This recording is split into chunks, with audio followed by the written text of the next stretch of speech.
आज की इस प्रेस वार्ता में उपस्थित सारे पत्रकार बंधुओं का स्वागत। हमारे साथ हमारी पार्टी के प्रदेश अध्यक्ष ईशुदान गढ़वी जी, विधायक हेमंत खवा जी और विधायक चेतर वसावा जी उपस्थित है।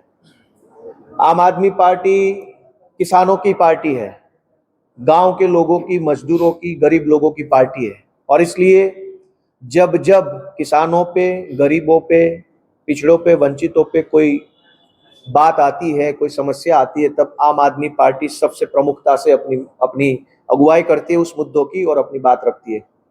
गुजरात में पिछले कई दिनों से बेमौसमी बारिश हो रही है, जिसको गुजराती में मावठू बोलते हैं।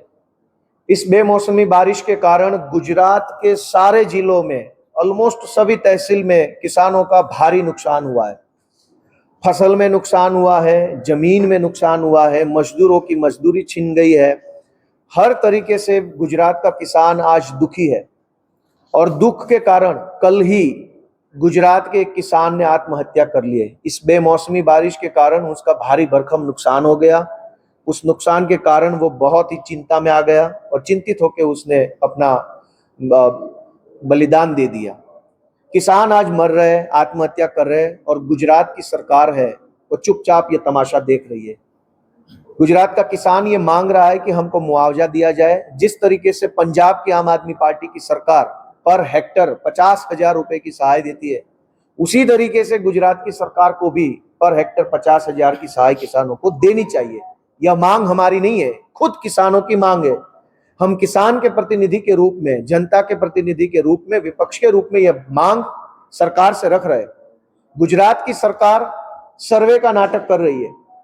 हर खेत में सरकार का मुलाजिम जाएगा, सर्वे करेगा, फिर वो बताएगा कि किसका कितना नुकसान है, फिर सरकार सोचेगी कि इनको मुआवजा दे या ना दे। किसान क्या कह रहे हैं? किसान ये कह रहे हैं कि भाई सबका नुकसान हुआ है, बारिश सबके खेत में आई है, सबके खेत में नुकसान हुआ है, तो सरकार सबको मुआवजा देना चाहिए। लेकिन सरकार मान नहीं रही है। जो बीजेपी की सरकार केंद्र में, लोकसभा में ये कहती है ऑन रिकॉर्ड कि सरकार ने 16 लाख करोड़ रुपए अपने उद्योगपति दोस्तों के माफ कर दिए, वो सरकार जब किसानों को मुआवजा देने की बात आती है, किसानों के ऋण माफ करने की बात आती है, तब बोलते